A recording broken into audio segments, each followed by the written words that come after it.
Tyrande e Malfurion foram salvos por Cenarius. Ambos guiaram os poucos Night Elves que sobreviveram para as Terras Novas, onde viriam a construir uma nova casa. Sargeras e a Legião Ardente tinham sido banidos pelo colapso da fonte, mas a um preço terrível. Os Kaldorei perceberam que muitos Keldorei tinham sobrevivido, unindo-se aos Kaldorei para procurar uma nova casa.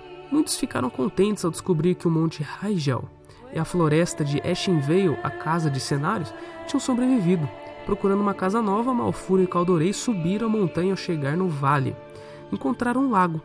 Um dos Kaldorei correu para as águas do lado com grande excitação, mas para horror de todos, as águas desse lago exalavam energia mágica. Illidan estava à frente de Malfurion e esvaziou seus frascos na água, tentando manter o fluxo mágico e formar uma nova fonte da eternidade. Illidan acreditava estar fazendo o mais correto a formar uma nova fonte para fornecer magia à sociedade élfica do futuro, mas Malfurion não concordou e os gêmeos enfrentaram-se novamente. Com a ajuda de Cenarius, então, Malfurion prendeu o seu irmão numa prisão debaixo da terra para assegurar que Illidan não escaparia. Malfurion procurou uma guardiã chamada Maiev Shadowsong e ela ficou encarregada de o guardar. Temendo que ao destruir a nova fonte da eternidade causaria outro cataclismo, os Night Elves decidiram não o fazer. Começaram a estudar as artes druídicas para curar a terra e recuperar as suas florestas. Os elfos então reconstruíram suas casas ao redor do Monte Hyjal, sempre em busca da harmonia com a natureza. 9.000 anos antes da primeira guerra de Ezora, os dragões sobreviventes surgiram novamente.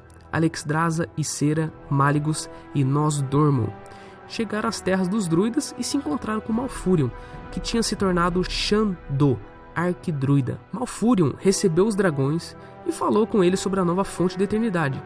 Os dragões estavam alarmados e deduziram que essa nova fonte atraria novamente a Legião Ardente.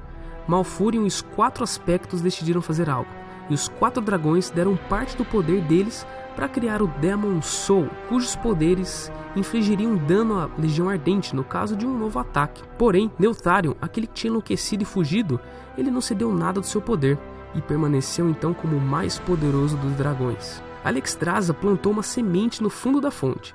Ativada pela magia da fonte, a semente tornou-se uma imensa árvore que absorveu todas as águas da fonte. Essa nova árvore então simbolizaria a união dos Night Elves com a natureza. A árvore recebeu o nome de Nordrassil, a árvore do mundo. Nosdormu amou a árvore para prover os elfos de imortalidade, e Ysera conectou a árvore com seu reino onírico, o sonho Esmeralda. Assim, regularia o avanço da natureza e a evolução do mundo. Os elfos noturnos druidas, incluindo Malfurion, uniram-se a Ysera no sonho Esmeralda, e fizeram-no de bom grado, apesar de saberem que perderiam grande tempo de suas vidas durante a hibernação.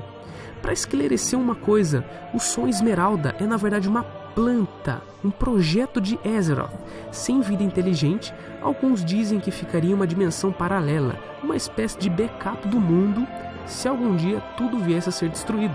Embora os Kaldorei tenham alcançado um grande conhecimento, eles só mais tarde se encontraram com outras culturas inteligentes. Muito antes do colapso da primeira fonte da eternidade, no leste surgiu uma cultura que criou um imenso império.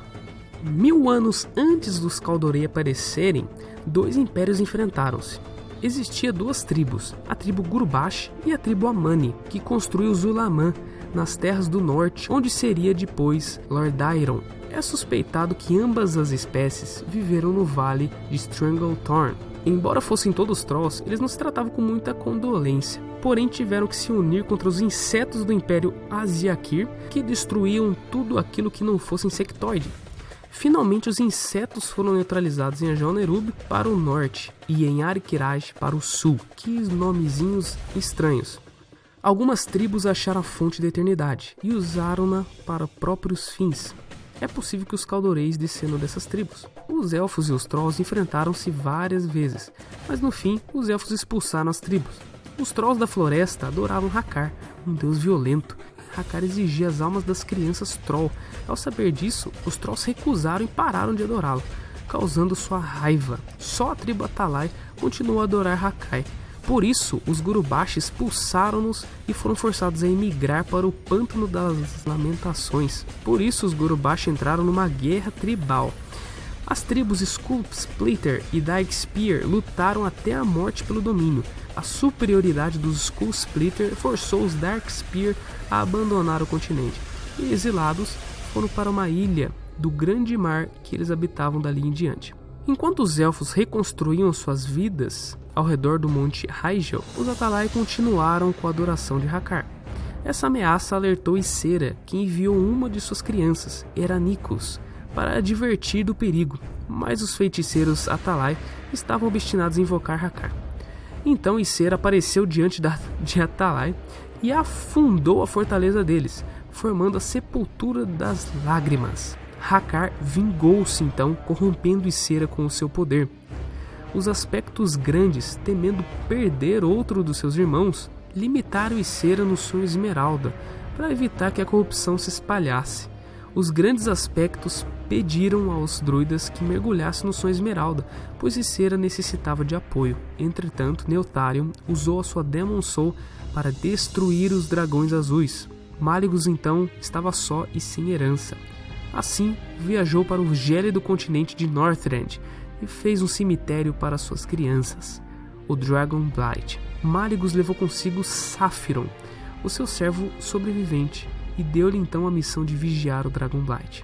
Alexstrasza, ciente das intenções de Neltharion para com a Demon Soul, escondeu-a nas profundidades das montanhas de Khaz Modan.